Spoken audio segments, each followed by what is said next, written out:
अस्सलामुअलैकुम। Virtual university के fall 2021 के मिड टर्म एग्ज़ाम्स इंशाल्लाह 99.99% उम्मीद के साथ कहा जा रहा है कि इस मरतबा कैंपस में होंगे। तो एक बहुत ही कॉमन क्वेश्चन था कि क्या मिड टर्म की जो डेट शीट है वो हम खुद बनाते हैं या आपको ग्रैंड क्विज़ की तरह प्री सिलेक्टेड आपको मिलेगी। तो इसका आंसर आज हम इस वीडियो में देखेंगे। तो अगर आप मेरे चैनल पर नए हैं तो मेरे चैनल को सब्सक्राइब करें और बेल के आइकन पे क्लिक करें ताकि हर आने वाली वीडियो आप तक पहुंचती रहे।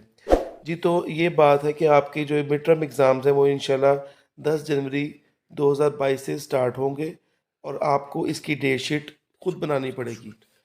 जिस तरह से आप फाइनल टर्म में अपनी डेट शीट खुद सेलेक्ट करते हैं, इसी तरह से आपको जो है वो मिड टर्म की डेट शीट भी खुद बनानी पड़ेगी। आपको इंशाल्लाह कुछ ही देर तक इस माह के एंड या मिड तक आपको इसका जो लिंक दे दिया जाएगा कि आप अपनी डेट शीट को बना लें।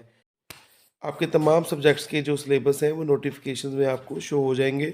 साथ ही आपकी जो मिड टर्म का लिंक है वो भी आपको प्रोवाइड कर दिया जाएगा कि आपने मिड टर्म की डेट शीट कब बनानी है। तो ये बात याद रखें कि जब भी आपके मिड टर्म कैंपस में होंगे तो डेट शीट आपको खुद ही बनानी पड़ेगी। आपको ग्रैंड क्विज़ की तरफ प्री सिलेक्टेड जो है वो नहीं आपको डेट शीट प्रोवाइड की जाएगी। वीडियो को लाइक कीजिएगा, शेयर कीजिएगा और मेरे चैनल को सब्सक्राइब करें।